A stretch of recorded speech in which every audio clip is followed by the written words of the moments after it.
আসসালামু আলাইকুম বন্ধুরা, সবাইকে সিস্টার্স কিচেনে স্বাগতম। আবার একটি নতুন রেসিপি নিয়ে আপনাদের মাঝে চলে এসেছি। আজকে আপনাদের ঝালটক পেঁপে আম মাখা তৈরি করে দেখাবো, তো সাথেই থাকুন। এইখানে আমি কাঁচা পেঁপে আর আম গ্রেটার করে নিয়েছি। শুকনো মরিচগুলো আমি পুড়ে নিয়েছি, পুড়লে একটু ঘ্রাণটা ভালো আসবে সেই জন্য।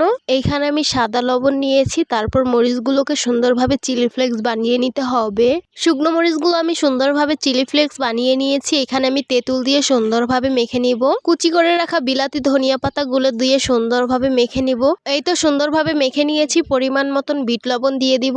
এইখানে আমি পেঁপেগুলো কুচি কুচি করে নিয়েছি গ্রেটার দিয়ে, আর আমগুলোও গ্রেটার করে নিয়েছি।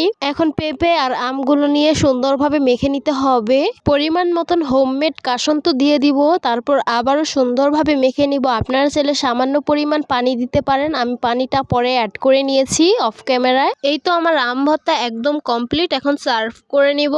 টক ঝাল আম পেঁপে ভর্তা সার্ভ করে নিলাম। দেখতে অনেক বেশি লোভনীয় লাগছে আর খেতে ভীষণ মজা লেগেছে আমার কাছে। যেহেতু আমি টক ঝাল আবার দুটোই, আমার কাছে খেতে ভীষণ ভালো লেগেছে। আপনারা অবশ্যই এইভাবে মাখা করে খেয়ে নেবেন। যারা টক আর ঝাল আবার তাদের কাছে এই ভর্তাটা অনেক বেশি ভালো লাগবে। তো আশা করছি আমার আজকের রেসিপি আপনাদের কাছে অনেক অনেক বেশি ভালো লাগবে। ভালো লেগে থাকলে আমার ইউটিউব চ্যানেলটি সাবস্ক্রাইব করবেন, আর যারা আমার ফেসবুক পেজ থেকে দেখছেন পেজটিকে ফলো করবেন। সবাই অনেক বেশি ভালো থাকবেন, সুস্থ থাকবেন, আর সিস্টার্স কিচেনের সাথেই থাকবেন। আবারও কথা হবে কোনো নতুন ভিডিওতে। তাহলে আজকে এই পর্যন্তই। আল্লাহ হাফিজ।